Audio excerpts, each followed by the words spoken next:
நிதி ஆயோக் கூட்டத்தில் தமிழில் மட்டுமே பேசி மானத்தை வாங்கிய தத்தி முதலமைச்சர் மு.க.ஸ்டாலின். அதிர்ச்சியடைந்த மாநில முதலமைச்சர்கள். வணக்கம் நண்பர்களே. நேற்று டெல்லியில் நடைபெற்ற மத்திய அரசின் நிதி ஆயோக் கூட்டத்தை சில எதிர்க்கட்சி ஆளும் மாநில முதலமைச்சர்கள் புறக்கணித்தாலும் இந்த முறை அதிகமான முதலமைச்சர்கள் கலந்து கொண்டார்கள். குறிப்பாக கடந்த 3 ஆண்டுகளாக இந்த கூட்டத்தை தவிர்த்து வந்த தமிழக முதலமைச்சர் மு.க.ஸ்டாலின் இந்த முறை கலந்து கொண்டார். மேலும் இந்த கூட்டத்தில் கலந்து கொண்ட மாநில முதலமைச்சர்கள் தங்கள் மாநிலங்களுக்கு தர வேண்டிய நிலுவையில் உள்ள நிதி மற்றும் சில புதிய நிதிகளையும் வழங்குமாறு கோரிக்கை வைத்தார்கள். அதேபோல் தமிழக முதலமைச்சர் மு.க.ஸ்டாலினும் தமிழ்நாட்டுக்கு வரவேண்டிய கல்வி நிதி உள்ளிட்ட பல புதிய நிதிகளை கேட்டு கோரிக்கை வைத்தார். ஆனால் இந்த கூட்டத்தில் கலந்து கொண்ட அனைத்து முதலமைச்சர்களும் ஹிந்தி அல்லது ஆங்கிலத்தில் பேசினார்கள். ஆனால் மு.க.ஸ்டாலினோ தமிழிலேயே பேசியிருக்கிறார். இதனால் இந்த கூட்டத்தில் கலந்து கொண்ட பிரதமர் மோடி மற்றும் மத்திய அமைச்சர்கள், மாநில முதலமைச்சர்கள் என அனைவரும் அதிர்ச்சியுடன் அவரை பார்த்துள்ளார்கள். அதோடு அவர் பேசுவதற்கு யாரும் மொழிபெயர்ப்பு செய்யவில்லையா என்று அனைவரும் அங்கும் இங்கும் பார்த்த நிலையில் பின்னர் மு.க.ஸ்டாலின் பேசுவதை ஒருவர் ஆங்கிலத்தில் மொழிபெயர்ப்பு செய்துள்ளார்கள். அந்த வகையில் மு.க.ஸ்டாலின் 7 நிமிடங்கள் பேப்பரை பார்த்து படித்ததை தலைமை செயலர் முருகானந்தம் ஆங்கிலத்தில் மொழிபெயர்த்து அவர் பேசுவதை அனைவருக்கும் புரிய வைத்திருக்கிறார். அந்த அளவுக்கு முதலமைச்சர் மு.க.ஸ்டாலின் தனக்கு ஆங்கிலம் பேச தெரியாது என்றாலும் அதை ஆங்கிலத்தில் எழுதி வைத்தாவது எப்போதும் போல் துண்டு சீட்டு படிப்பதை போன்று படித்திருக்கலாம். அது அனைவருக்கும் புரிந்திருக்கும். ஆனால் இப்படி யாருக்கும் தமிழ் தெரியாத ஒரு கூட்டத்தில் இவர் மட்டும் தமிழில் பேசி தனக்கு ஆங்கிலமும் தெரியாது, ஹிந்தியும் தெரியாது என்று தமிழில் மட்டுமே பேசி தமிழ்நாட்டின் மானத்தை வாங்கியிருக்கிறார். அந்த அளவுக்கு தான் ஒரு தத்தி முதலமைச்சர் என்பதை மீண்டும் மீண்டும் இவர் நிரூபித்துக் கொண்டே இருக்கிறார். அடுத்த செய்தி. ஸ்டாலின் தலையில் கை வைத்த மோடி. 84 பக்க குற்றப்பத்திரிகை தயார். யூ-டர்ன் போட போகும் உச்சநீதிமன்றம். ஜூன் மாதத்தில் பினாமிகளால் சுனாமியில் சிக்க போகும் திமுக. டாஸ்மாக் ஊழல் விவகாரத்தை மூடி மறைத்து அதை வேறு பக்கமாக திருப்பிவிட தற்போது மு.க.ஸ்டாலின் திட்டமிட்டு வருகிறார்.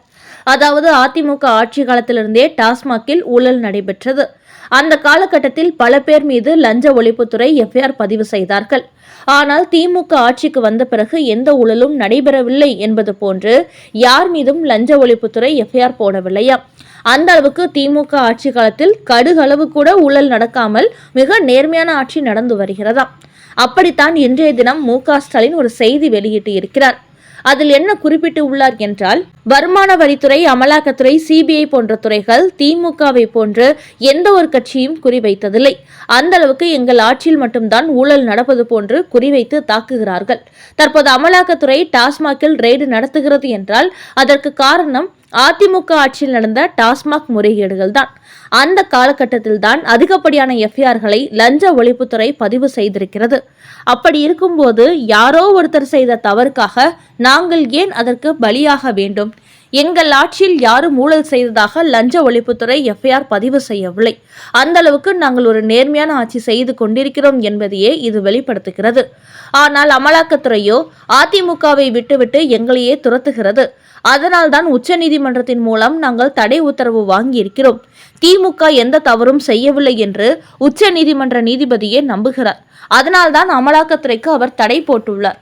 இப்படி உச்சநீதிமன்றம் தற்காலிகமாக இடைக்கால தடை போட்டு திமுகவுக்கு ஒரு சிறிய சந்தோஷம் கொடுத்திருப்பதையே மு.க.ஸ்டாலின் மிகப்பெரிய வெற்றி கிடைத்துவிட்டது போன்று செய்தி வெளியிட்டுள்ளார். அந்த வகையில் திமுகவின் மீது லஞ்ச ஒழிப்புத்துறை எஃப்ஐஆர் பதிவு செய்ததால் தான் அதன் அடிப்படையில் அமலாக்கத்துறை ரெய்டு நடத்துவார்கள் என்று திட்டமிட்டு யார் மீதும் எந்த எஃப்ஐஆரும் போடாதபடி திமுக கவனமாக செயல்பட்டு வந்துள்ளது. எப்போதுமே தடயமே இல்லாமல் விஞ்ஞான ரீதியில் ஊழல் செய்வதில் திமுகவினர் கை தேர்ந்தவர்கள். அதனால்தான் டாஸ்மாக் துறைக்குள் அமலாக்கத்துறை சோதனை நடத்தினால்தான் நம்முடைய ஊழலை கண்டுபிடிக்க முடியும் என்று டாஸ்மாக் துறைக்குள் இடியை செல்ல விடாமல் உச்சநீதிமன்றத்தில் மு.க.ஸ்டாலின் தடை வாங்கியிருக்கிறார். அதனால்தான் தற்போது திமுக ஆட்சியில் எந்த ஊழலும் நடக்கவில்லை. அதிமுக ஆட்சி காலத்தில்தான் லஞ்ச ஒழிப்புத்துறை இந்த 41 எஃப்ஐஆர்களையும் போட்டது என்று சொல்லி அவர்கள் பக்கம் திருப்பிவிட மு.க.ஸ்டாலின் திட்டமிட்டு செயல்பட்டு வருகிறார். என்றாலும் தற்போதைய நிலவரப்படி டாஸ்மாக் துறைக்குள் திமுக செய்த ஒட்டுமொத்த ஊழலையும் அமலாக்கத்துறை கைப்பற்றிவிட்டார்கள். அதனால் இனிமேல் அவர்கள் தப்பிக்க நினைத்தாலும் அது இயலாத காரியம். அதோடு அமலாக்கத்துறை ரெய்டு மற்றும் விசாரணையில் இதுபோன்ற எத்தனையோ இடைக்கால தடையை பார்த்தவர்கள் முதலில் தடை போடுவார்கள். அதன் பிறகு அவர்கள் உரிய ஆதாரங்களை கொடுத்து அந்த தடையை நீக்கி விடுவார்கள். இதெல்லாம் அவர்களுக்கு சர்வ சாதாரணமான விஷயமாகும். அதன் காரணமாகவே மு.க. ஸ்டாலினுக்கு பேரதிர்ச்சி கொடுக்கும் வகையில் தற்போது சென்னை அமலாக்கத்துறை 84 பக்கம் அடங்கிய ஒரு குற்றப்பத்திரிகையை தயார் செய்துள்ளது. இந்த குற்றப்பத்திரிகையில் டாஸ்மாக் ஊழலின் பின்னணியில் இருந்தது யார் யார், இந்த பணம் எப்படியெல்லாம் மடைமாற்றம் செய்யப்பட்டது என்பது குறித்த அனைத்து ஆதாரங்களையும் தயார் செய்திருக்கிறது. குறிப்பாக டாஸ்மாக் இயக்குனர் விசாகன், சங்கீதா, ஜோதி சங்கர் உள்ளிட்ட பல நிர்வாகிகள் கொடுத்த ஆதாரம் அடிப்படையில் டாஸ்மாகில் முறைகேடு செய்யப்பட்டு எவ்வளவு பணம் எடுக்கப்பட்டது என்பது குறித்த மொத்த ஆதாரத்தையும் அவர்கள் அந்த குற்றப்பத்திரிகையில் கொண்டு வந்துள்ளார்களாம். இது தற்போது மத்திய உள்துறை அமைச்சர் அமித்ஷாவின் கவனத்திற்கு கொண்டு செல்லப்பட்டு விரைவில் உச்சநீதிமன்றத்தில் தாக்கல் செய்யப்பட உள்ளதாம். இதில் உதயநிதி ஸ்டாலின் பின்னணியில் செயல்படும் ஆகாஷ், ரித்தீஷ், விக்ரம் ஜூஜு உள்ளிட்ட பலரை பற்றிய மொத்த ஆதாரங்களும் இடம்பெற்றுள்ளதாம். இவர்கள் அத்தனை பேருமே உதயநிதியின் முக்கிய பினாமிகள். நிழல் உலக தாதா போன்று உதயநிதி இருந்து கொண்டு இவர்களுக்கு ஆர்டர் போடுவாராம். இவர்கள் டாஸ்மாக் இயக்குனர் விசாகனுக்கு ஆர்டர் போடுவார்களாம். எந்த மது ஆலையிலிருந்து மதுபானங்கள் வாங்க வேண்டும், அவற்றில் அரசாங்க கணக்கில் எவ்வளவு, உதயநிதியின் கஜானாவுக்கு எவ்வளவு என்று இவர்கள்தான் பிரித்து விடுவார்களாம். இவர்களின் மொத்த பின்னணியும் அமலாக்கத்துறையின் கைக்கு வந்துவிட்டதனால்தான் வெளிநாடுகளில் தலைமறைவாகிவிட்டார்களாம். இந்த நேரத்தில் தான் தற்போது டெல்லி வட்டாரங்களிலிருந்து வெளியாகி இருக்கும் ஒரு செய்தியில், தற்போது நீதிமன்றத்திற்கு கோடை விடுமுறை என்பதால் ஜூன் மாதம் விசாரணைகள் தொடங்கப்படும் போது இந்த உதயநிதியின் பினாமிகளை மொத்தமாக தட்டி தூக்குவதற்கு அமலாக்கத்துறை திட்டமிடுகிறதாம். அந்த வகையில் ஜூன் மற்றும் ஜூலை மாதங்களில் உதயநிதி, விசாகன், ஆகாஷ், ரித்தீஷ், விக்ரம் ஜோஜு ஆகிய 5 பேரை கட்டம் கட்ட திட்டமிடப்படுவதாக பரபரப்பு தகவல்கள் வெளியாகியுள்ளன. குறிப்பாக நேற்று டெல்லியில் பிரதமர் மோடியை சந்தித்த மு.க. ஸ்டாலின் டாஸ்மாக் ரெய்டு குறித்து பேச்சுவார்த்தை நடத்திய போதும் அவர் அதற்கு பிடிகொடுக்கவில்லை என்றும் கூறப்படுகிறது. திமுக ஆட்சியில் ஒவ்வொரு துறைகளும் ஏகப்பட்ட ஊழல் நடந்து கொண்டிருப்பதால் இதற்கு முடிவு கட்ட வேண்டும் என்று பிரதமர் மோடியே உத்தரவு போட்டிருக்கிறாராம். அதன் காரணமாகவே அடுத்தபடியாக உச்சநீதிமன்றத்தில் 84 பக்க குற்றப்பத்திரிகையுடன் அமலாக்கத்துறை ஓங்கி அடிக்கும் போது டாஸ்மாகில் விசாரணை நடத்த இடைக்கால தடை போட்டுள்ள உச்ச நீதிமன்ற தலைமை நீதிபதி யூட்டன் போட்டு விடுவார் என்பதும் தெரிய வந்துள்ளது. எடப்பாடி பழனிசாமி வீட்டுக்கு வெடிகுண்டு மிரட்டல்.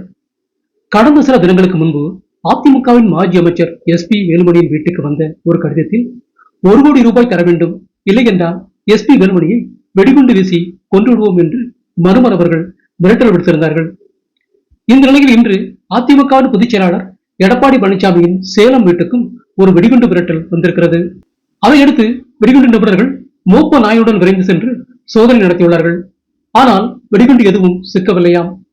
இப்படித்தான் கடந்த மாதத்திலும் சென்னை பசுமைவெளி சாலையில் உள்ள எடப்பாடியின் வீட்டிற்கு ஒரு வெடிகுண்டு மிரட்டல் வந்தது. அப்போதும் சோதனை நடத்திவிட்டு வதந்தி என்று போலீசார் தெரிவித்திருந்தார்கள்.